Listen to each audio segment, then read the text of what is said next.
Sanità.it.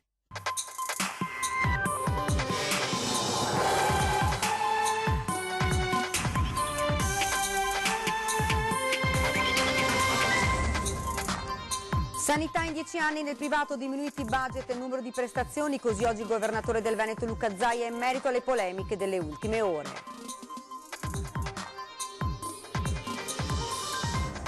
Si accendono sempre più le polemiche sul consigliere regionale di Fratelli d'Italia Sergio Berlato per il post, poi cancellato contro le animaliste, e lui nel frattempo è introvabile. Sotto l'albero di Natale i pellestrinotti hanno trovato l'avvio di nuovi interventi per proteggere l'isola dell'Acqua Alta, spiega Alessandro Scarpamarta, delegato del sindaco. Siglati con un brindisi l'accordo con cui 500 dipendenti di Ca' Foscari inizieranno lo stato di agitazione davanti alla prefettura di Venezia dal prossimo 8 gennaio. Raffica di arresti nelle scorse ore a Mestre per tentate rapine e furti tra via Piave e piazzale Cialdini, l'aggressione più violenta ad una 21enne quasi strangolata per il cellulare. Natale all'insegna della comunione e solidarietà con il Patriarca di Venezia, che ha pranzato con i poveri e donato a ogni commensale sciarpe e cappello per difendersi dai rigori dell'inverno. La Reyer Venezia può sognare la Final 8 di Coppa Italia dopo aver espugnato la grande Roma per 92-87, decisivo Smith negli ultimi 10 e autore di 32 punti.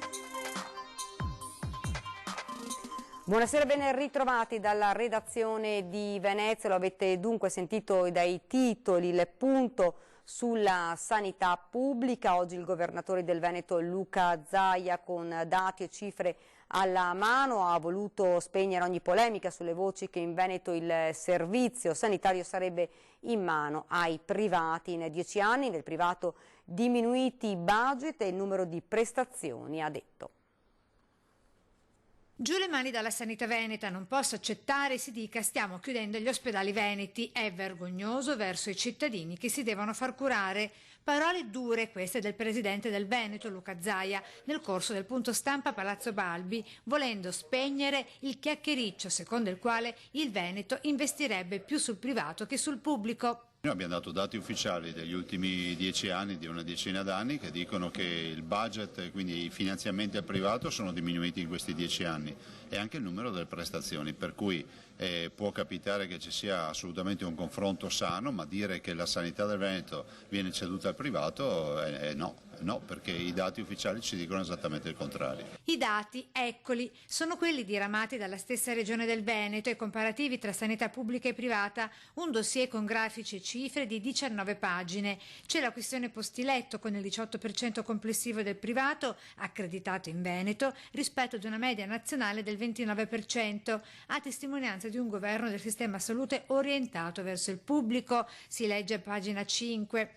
Quindi a pagina 8 il budget assegnato sugli 8 miliardi e 137 milioni del 2010, la spesa per la sanità privata era del 9%, pari a 719 milioni. Nel 2018 su un budget di 8 miliardi e 913 milioni, 634 sono andati al privato accreditato, pari ad una percentuale del 7% e una diminuzione dal 2010 del 12%. Ripeto, il budget ai privati è diminuito negli ultimi 10 anni, il budget ai privati è diminuito, ma non solo, anche il numero di prestazioni, e questo dimostra quello che abbiamo sempre detto. Con il governatore a spiegare le cifre è stato il direttore generale della sanità Domenico Mantoan. Il Veneto, tra le regioni italiane, era e rimane all'ultimo posto nella spesa pro capite per sanità privata, che è nello stesso periodo diminuita da 135 a 123 euro. Il budget sanitario per curare i 5 milioni di veneti è di circa 10 miliardi di euro all'anno. Mancano 1.300 medici in Veneto, ne mancano 56.000 in Italia. Grazie alle nostre proposte adesso iniziamo a assumere medici non specializzati,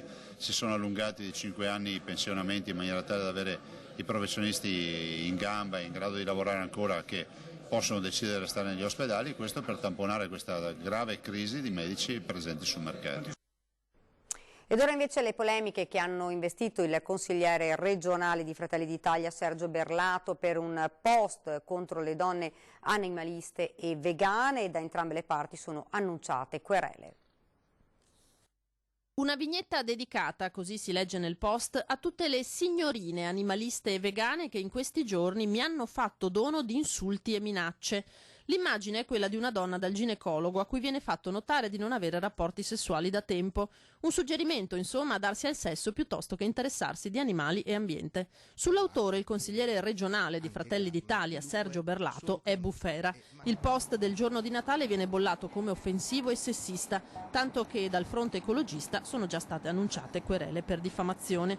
Lui di contro ha cancellato il post non per un tardivo pentimento, ma scrive solo per evitare squallide strumentalizzazioni a danni del partito, non prima, specifica, di averne salvato una copia integrale con tutte le inqualificabili offese e le inaccettabili minacce, anche di morte, a cui sono stato sottoposta insieme ai componenti della mia famiglia da parte degli animalisti.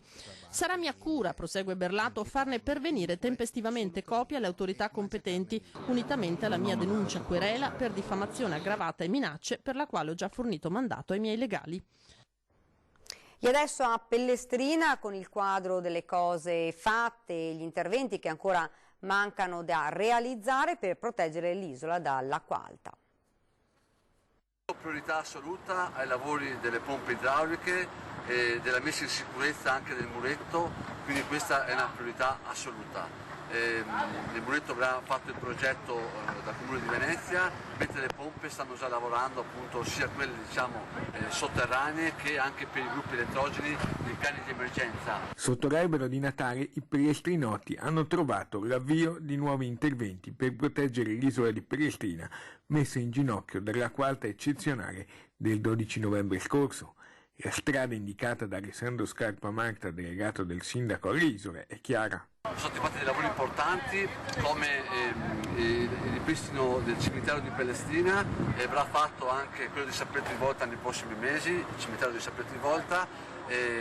Sono stati fatti dei lavori importanti anche per quanto riguarda le fermate dell'autobus, altre 3 fermate inizieranno i lavori fra pochi giorni, le fermate dell'autobus, illuminazione della pista ciclabile in modo che i cittadini anche di notte possono viaggiare in sicurezza e i bagni pubblici di Pellestrina. Interventi in programma anche alle scuole e ai campi sportivi dell'isola. Sono stati stanziati 100.000 euro per il campo sportivo di San Pietro in Volta e 100.000 euro per il campo sportivo di Pellestrina. Infine un augurio. Augurare a tutte le famiglie, in particolare nei posti appunto come Pellestrina che sono stati colpiti dall'acqua alta, augurare un felice anno nuovo di cuore a tutti voi.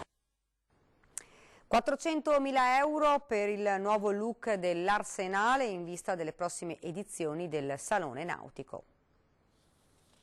400.000 euro per sistemare le aree dell'Arsenale in occasione della nuova edizione del Salone Nautico di Venezia è quanto deciso da Cafarsetti nei giorni scorsi. Il progetto finanziato da concessioni e attività svolte da Vela SPA.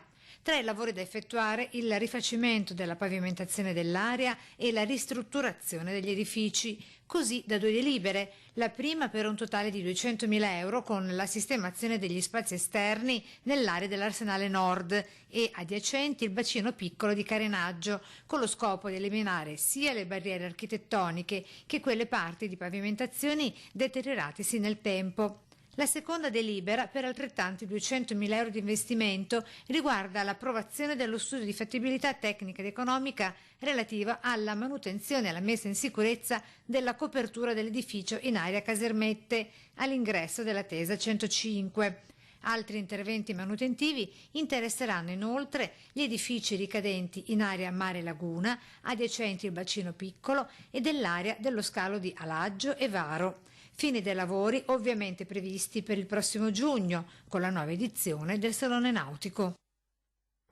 Siglato con un brindisi l'accordo con cui 500 dipendenti veneziani di Ca' Foscari o una parte di essi inizieranno lo stato di agitazione davanti alla Prefettura di Venezia dal prossimo 8 gennaio. Entreremo in agitazione e poi anche stiamo andando avanti perché abbiamo un parere del nostro avvocato che abbiamo contattato. È il brindisi dell'accordo, quello con cui i 500 dipendenti di Ca' Foscari inizieranno l'agitazione con il nuovo anno 2020. Così deciso anche con la voce di Vania Levorato, uno dei rappresentanti dell'RSU, sindacato interno del personale dell'Ateneo veneziano. Oramai sfumato l'incontro con il rettore, i 500 hanno affidato il loro caso a un avvocato e gli stessi in delegazione si presenteranno davanti al prefetto mercoledì 8 gennaio, quando, rientrati al lavoro, inizieranno lo sciopero ad oltranza, promettono, visto che ora l'università è chiusa per le festività natalizie. Il motivo di tanto livore, l'obbligo da parte dei vertici direttivi dell'Ateneo verso tutto il personale amministrativo di prendere ferie nei giorni della famosa acqua alta, cioè novembre, obbligo arrivato dopo che era stato promesso dagli stessi non sarebbero invece state intaccate né le giornate in questione né i permessi, con la chiusura di Ca' Foscari comunicata all'epoca dei fatti ai dipendenti nella stessa giornata di inizio, quando molti dei quali a fatica e con mezzi di fortuna erano riusciti ugualmente a raggiungere la sede, sebbene allagata.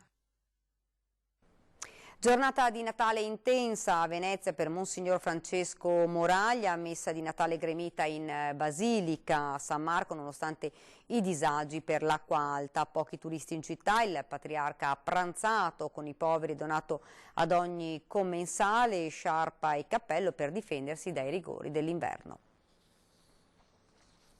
Venezia, una città provata dall'acqua alta, ma che deve e vuole ripartire. Lo ha detto il patriarca Monsignor Francesco Moraglia nell'omelia della messa di Natale in Basilica San Marco. Basilica gremita nonostante i problemi ancora di acqua alta e i pochi turisti. Poi il pranzo del patriarca con i poveri nel patronato di San Cassiano, dove il patriarca ha giocato con tutti a tombola. 43. Vedo dei volti preoccupati, tesi. 10. A ogni partecipante Monsignor Moraglia ha portato una sorpresa in regalo, una sciarpa e un caldo cappello per difendersi dai rigori annunciati per questo inverno. Nel messaggio alla città per questo Natale, il patriarca, dopo aver parlato a chiare lettere della necessità di completare i lavori del Mose, ha parlato anche dello spopolamento del centro storico. Devono fare i conti con una situazione difficile per quello che riguarda il numero degli abitanti, soprattutto l'età degli abitanti e anche una possibile costituzione di comunità cristiane che possano in qualche modo realizzare una vita reale, concreta. L'analisi deve fare i conti con i numeri. Questo comporta dei problemi grossi per la nostra diocesi perché la struttura del territorio è ancora pensata e costituita su un numero di abitanti di 160.000, mentre siamo meno di 50.000. Quindi questa è la grande sofferenza, la grande sfida, riuscire in qualche modo a rispettare le singole comunità e nello stesso tempo a rilanciare un'azione pastorale. Continuiamo ora con la cronaca. Pescavano vongole in posti illegali o meglio senza dovuti permessi nei luoghi non autorizzati lungo le valli di Chioggia, sequestrate 3 barche dalla Guardia di Finanza nella barena della Valle del Corno in direzione del porto San Leonardo, al di fuori dei canali navigabili in acque precluse dalla pesca. Con il sequestro delle barche, anche quelli di tutti gli attrezzi da pesca, i trasgressori sanzionati con una multa in misura ridotta a 2.000 euro. Raffica di arresti per violenti tentativi di rapina e furto, teatro di tanta delinquenza a Mestre, tra l'oramai tristemente nota via Piave e la centrale piazza Barche. 3 arresti, 2 per tentato furto aggravato in concorso ed 1 per esecuzione di un ordine di carcerazione. I provvedimenti nella notte appena trascorsa da parte dei poliziotti della squadra volante della Questura di Venezia. Manette ai polsi per un veneziano di 20 anni ed un tunisino di 26 anni, sorpresi a rubare alle 3 del mattino l'incasso in uno studio medico di Mestre di via Rubicone, ma a coglierli in flagrante gli agenti che hanno trovato occultati tra i vestiti dei 2 una somma di circa 300 euro, nonché numerosi oggetti da scasso. Sempre nella notte gli agenti hanno proceduto ad un controllo in piazzale Cialdini nei confronti di un marocchino di 26 anni.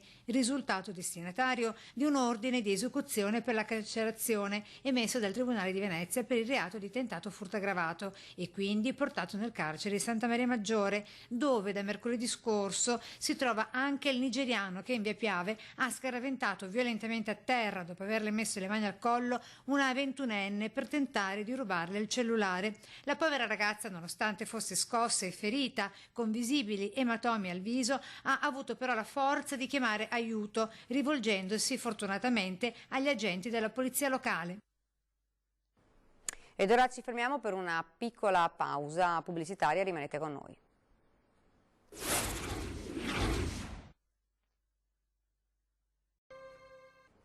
Rieccoci nuovamente in studio con l'edizione veneziana dei nostri telegiornali. Lo sfogo del presidente della municipalità del Lido e Pellestrina, Del Nicarella, l'esponente del Partito Democratico, va all'attacco della Giunta e rammenta nel bilancio di fine anno la necessità di dare maggiore attenzione alle piccole cose.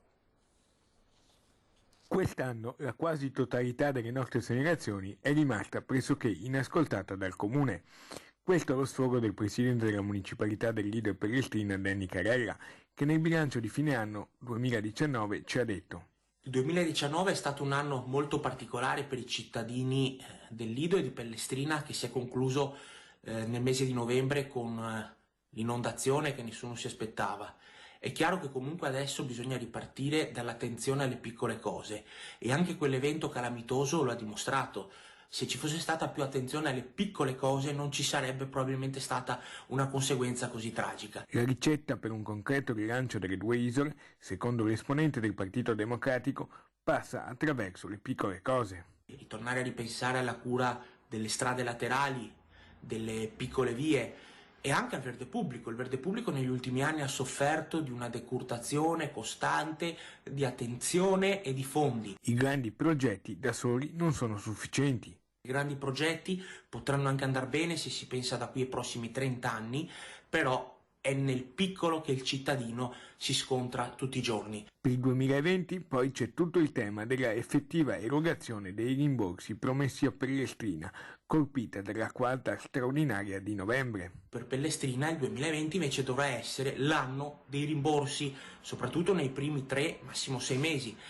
L'evento che c'è stato ha creato un grosso problema sociale e di liquidità nell'isola, per cui voglio pensare, voglio sperare, voglio augurarmi per questo 2020 che tutti coloro che hanno fatto delle promesse siano stati di parola e che quindi i cittadini possano trovare la loro serenità anche economica a seguito di quanto è successo. Ed ora siamo allo sport. La Reyer Venezia può sognare le Final 8 di Coppa Italia dopo aver spugnato la grande Roma, pur con qualche patema finale da più 11 a più 4 nell'ultimo minuto. Chiude infatti avanti di 7 i primi 2 quarti e di 11 il terzo quarto, per poi controllare negli ultimi 10 con uno Smith mostruoso al tiro e autore di 32 punti. I veneziani vincono quindi a Roma per 92 a 87. Vi ricordo questa sera la nostra trasmissione 20 e 10, ospiti in studio Annalisa Boschini, giornalista, ha scritto il libro Le reggitrici, donne d'acqua e di fiumi, e Antonio Venturato che ha raccontato in un libro la sua storia dalla sedie a rotelle alla maratona di New York. Siamo ora alla rubrica Il tuo presepe, potete vedere in sovraimpressione i numeri e le email a cui potete inviarci le immagini della vostra natività. Se non potete riprendere o inviarci delle foto o dei video, contattateci, verremo da voi. Alcune informazioni per chi invece ci manda i video del proprio presepe: se usate uno smartphone effettuate le riprese tenendo il telefono in orizzontale, se invece la segnalazione via mail fornite una breve descrizione del presepe, inserite i vostri dati, l'indirizzo ed il numero di telefono al quale contattarvi. E adesso ci salutiamo con le suggestive immagini del presepe Chioggiotto inviateci da voi telespettatori subito dopo ovviamente le nostre previsioni del tempo. Grazie davvero per averci seguito e buona serata.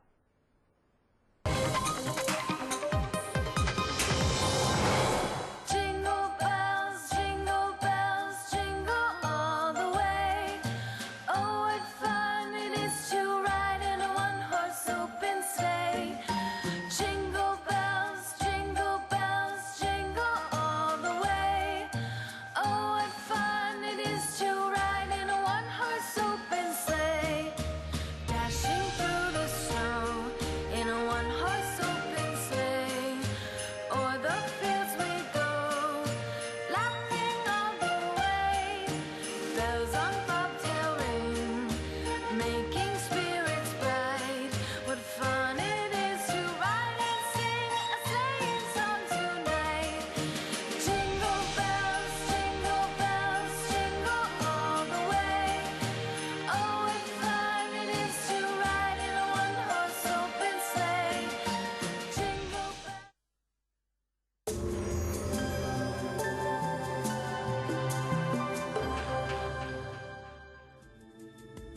Bentrovati al meteo.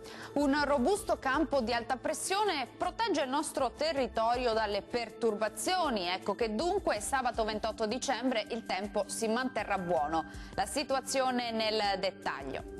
Sul Veneto bel tempo asciutto e stabile, sarà anche ampiamente soleggiato e il cielo, vedete, si presenterà sereno o con poche nubi a carattere sparso. Durante le ore serali non si esclude qualche foschia o nebbia sulle pianure.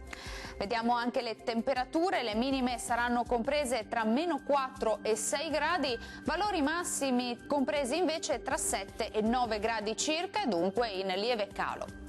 Stessa situazione anche sul Friuli Venezia Giulia, con sole dappertutto e cielo sereno e sgombro da nubi.